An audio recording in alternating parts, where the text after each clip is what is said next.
വലിയ ആവേശം തന്നെയാണ് അവിടെ അലയടിക്കുന്നത്. നോക്കൂ, അദ്ദേഹം സൂചിപ്പിച്ചതുപോലെ ഇവിടെ ഇപ്പോൾ ഒരു തിരഞ്ഞെടുപ്പ് ഉണ്ടാകാനുള്ള സാഹചര്യം സൃഷ്ടിച്ചത് ആര്? അവിടെ തുടങ്ങുന്നു ആ രാഷ്ട്രീയ സമരം എന്നത്. അവിടെ തുടങ്ങുന്നു ഈ ആവേശ പോരാട്ടത്തിൻ്റെ മത്സരാശയം വ്യക്തമാക്കുന്ന ചില മുഹൂർത്തങ്ങൾ അവിടെ തുടങ്ങുകയാണ്. ഒപ്പം ഈ LDF സർക്കാരിൻ്റെ രണ്ടാം പിണറായി സർക്കാരിൻ്റെ നവകേരള നിർമ്മിതിയുടെ തുടർച്ചയ്ക്ക് അതിൽ നിലമ്പൂർ കൂടി വികസനത്തിൻ്റെ വഴിയെ ആ പന്ഥാവിലൂടെ യോജിക്കണം, ഭാഗഭാക്കാകണം എന്നതിൻ്റെ സന്ദേശം കൂടി ആശയപരമായി ഈ മത്സരത്തിൽ ഉയരുന്നു എന്നതുകൂടിയാണ് എം സ്വരാജ് LDF സ്ഥാനാർത്ഥി അല്പം മുമ്പ് കൈരളി ന്യൂസിനോട് തത്സമയം പങ്കുവച്ചത്. ഏറ്റവും പ്രധാനപ്പെട്ട ഒരു വസ്തുത അതുതന്നെയാണ്. എന്താണ് നിലമ്പൂർ തെരഞ്ഞെടുപ്പ്, ഉപതെരഞ്ഞെടുപ്പ് മുമ്പോട്ട് വെക്കുന്ന ആശയം? ഏതൊക്കെ തരത്തിലുള്ള പോരാട്ടങ്ങളെയാണ് ഈ മത്സരച്ചൂട് ഉയർത്തിവിടുന്നത് എന്നതൊക്കെയാണ് ഏറ്റവും പ്രധാനപ്പെട്ട ഒരു ചർച്ചയാകേണ്ടത്. PV കുട്ടൻ വിവരങ്ങളുമായി കൂടി ചേരുകയാണ്. PV കുട്ടൻ, നേരത്തെ സ്വാലിഹിനോട് കൈരളി ന്യൂസിനോട് അല്പം മുമ്പ് സ്വരാജ് പറഞ്ഞ കാര്യങ്ങൾ, അതിൽ തന്നെയാണ് ആ വ്യക്തത രൂപപ്പെടുന്നത്. എന്താണ് ഈ ഉപതെരഞ്ഞെടുപ്പിൽ, എന്തുകൊണ്ടാണ് ഇടതുപക്ഷം ജയിക്കേണ്ടത്, എന്താണ് ഈ ഉപതെരഞ്ഞെടുപ്പ് നൽകുന്ന സന്ദേശങ്ങൾ? ആ പ്രതികൂലവും അനുകൂലവുമായ ഘടകങ്ങളിൽ ആശയവ്യക്തതയോടുകൂടിയുള്ള ഒരു തിരഞ്ഞെടുപ്പ്, അത് നിലമ്പൂർ ജനത സാധ്യമാക്കുന്നത് നവകേരള നിർമ്മിതിയുടെ തുടർച്ചയ്ക്കായി, നിലമ്പൂർ ജനതയുടെ വികസനത്തിൻ്റെ തുടർച്ചയ്ക്കായി ഈ ഇടതുപക്ഷത്തിൻ്റെ ഹൃദയപക്ഷ രാഷ്ട്രീയത്തിലേക്ക് അണിചേരുക എന്നതിൻ്റെ ഏറ്റവും വലിയ പ്രസക്തിയുടെ ഉൾവിളിയായിരിക്കാം ഓരോ സമ്മതിദാനവും അവിടെ രേഖപ്പെടുത്തുക. അതാണ് LDF ആശയമായി ഈ മത്സരത്തിൽ മുമ്പോട്ട് വെക്കുന്നത് എന്നത് പറയുന്നു LDF സ്ഥാനാർത്ഥി എം സ്വരാജ്. PV കുട്ടൻ.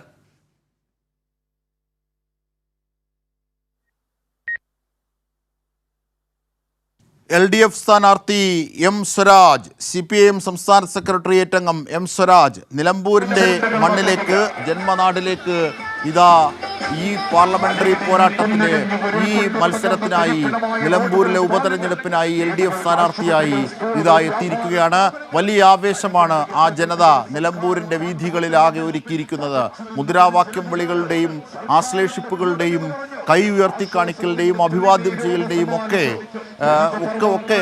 സ്നേഹത്തിനപ്പുറത്തേക്ക് ഒരു വലിയ വിശാലമായ ഒരു സ്നേഹം, അതാണ് ഒരു പക്ഷേ എം സ്വരാജിലേക്ക് ആ ജനതതി പടർത്തിക്കൊണ്ടിരിക്കുന്നത്, പകർന്നു നൽകുന്നത്.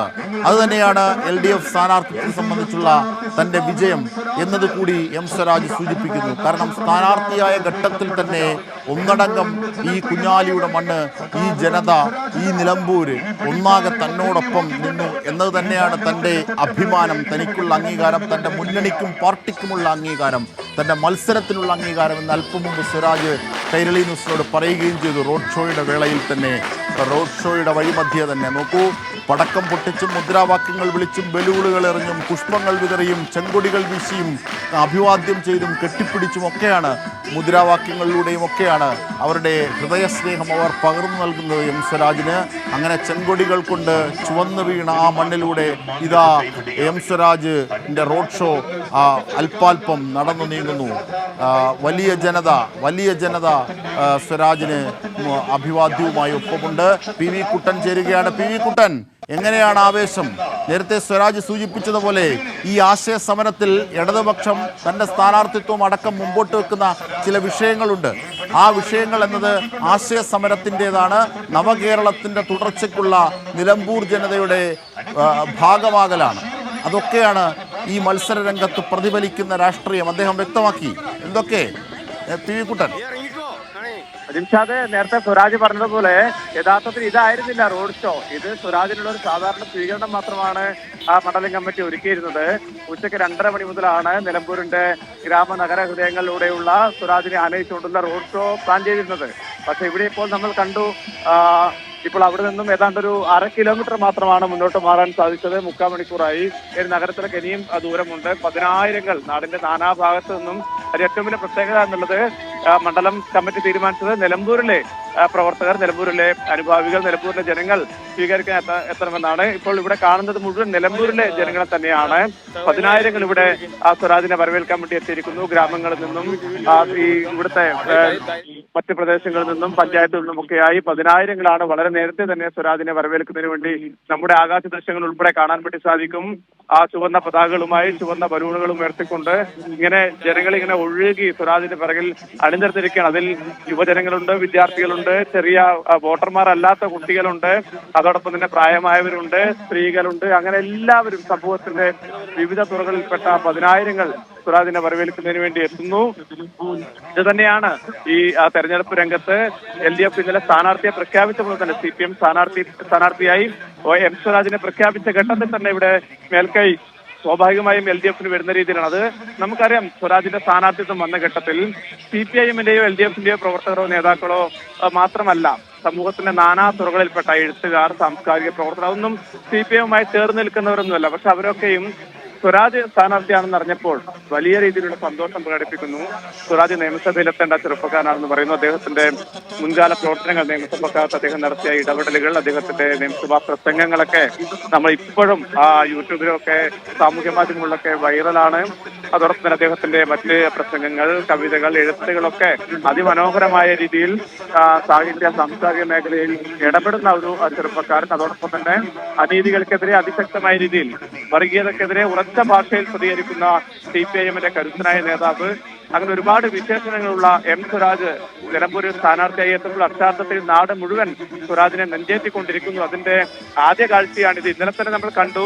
സ്വരാജ് എത്തിയപ്പോഴുള്ള കാഴ്ചയാണിത്. ഇനി ഉച്ചയ്ക്ക് ശേഷമുള്ള റോഡ് ഷോ ഈ നാട് മുഴുവൻ ഇളക്കി മറിക്കുന്ന രീതിയിലേക്കുള്ള റോഡ് ഷോ ആയിരിക്കും നടക്കുക. ആദ്യം തീർച്ചയായും സ്വരാജ് നേരത്തെ നമ്മളോട് സൂചിപ്പിച്ച, കൈരളി ന്യൂസിനോട് സൂചിപ്പിച്ച ഒരു കാര്യമുണ്ട്. ഇന്നലെ നാം വായിച്ചെടുത്തതാണ്. അത് ഫീൽഡിൽ നിന്ന് നാം വായിച്ചെടുത്ത ഒരു കാര്യം കൂടിയാണ്. കാരണം നമുക്കറിയാം സ്വരാജിൻ്റെ ജന്മനാടാണിത്.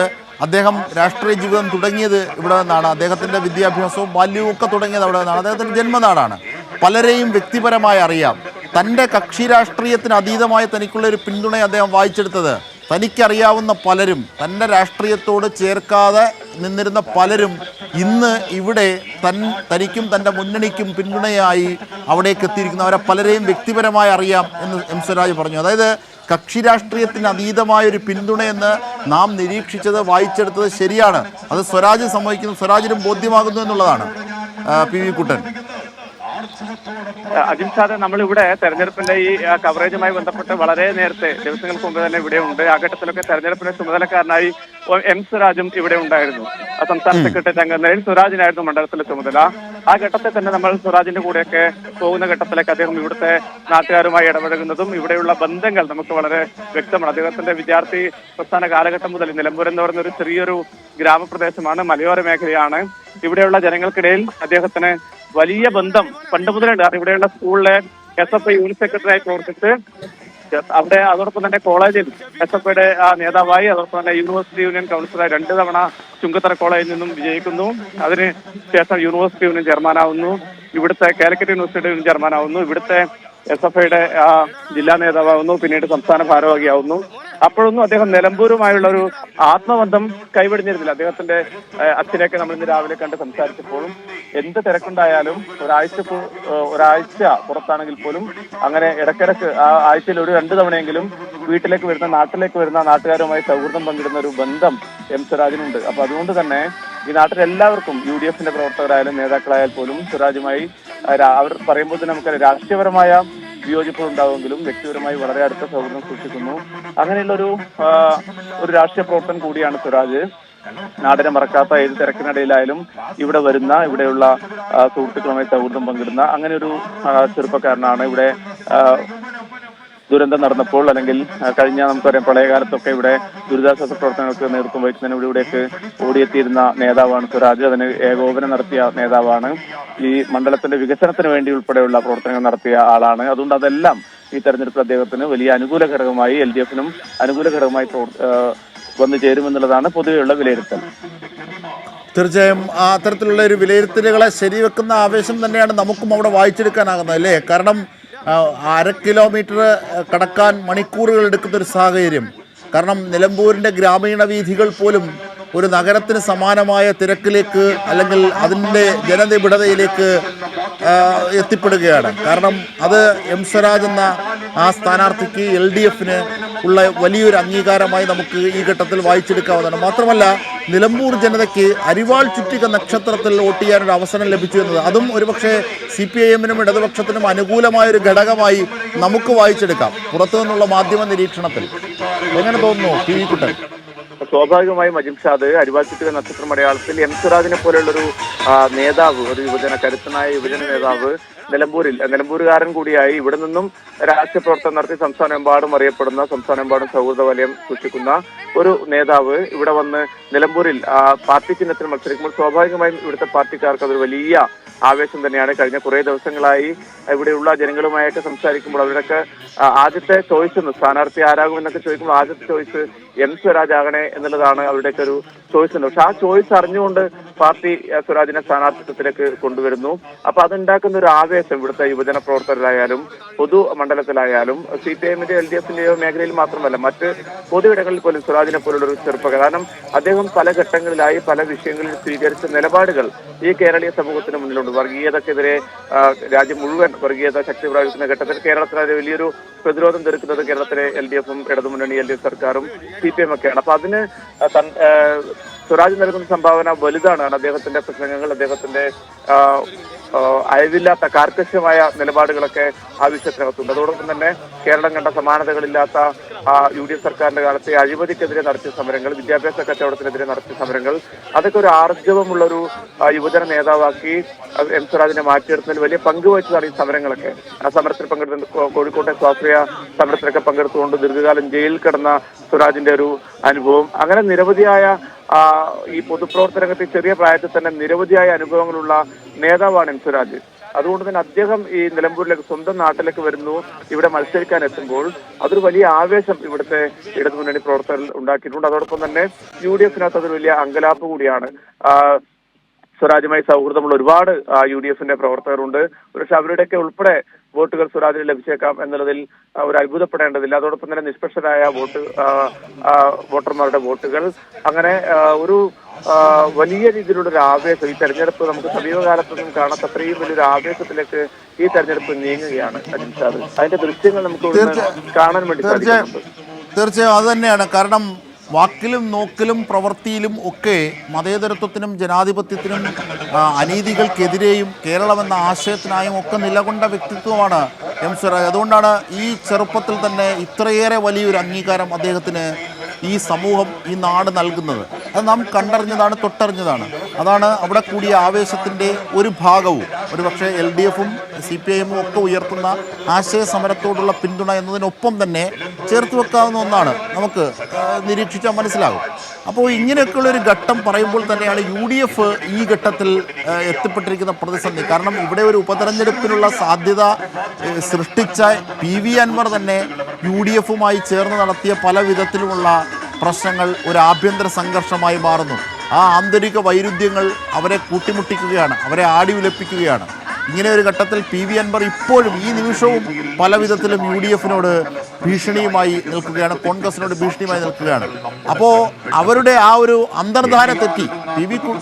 PV അൻവറും UDFും കോൺഗ്രസുമായിട്ടുള്ള ഒരു അന്തർധാര, ഇടതുപക്ഷത്തെ തോൽപ്പിക്കാനുള്ള ഒരു അന്തർധാര അവിടെ തന്നെ തെറ്റി. ഇങ്ങനെയുള്ള ഒരു പ്രതിസന്ധി UDF നേരിടുന്നു. ഒന്ന്.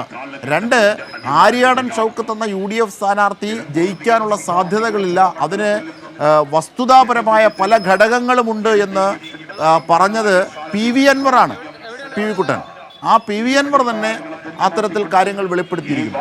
ഇങ്ങനെ ഒരു സാഹചര്യത്തിലാണ് സ്വരാജ് കൂടി സ്ഥാനാർത്ഥിത്വത്തിലേക്ക് എത്തുന്നത്.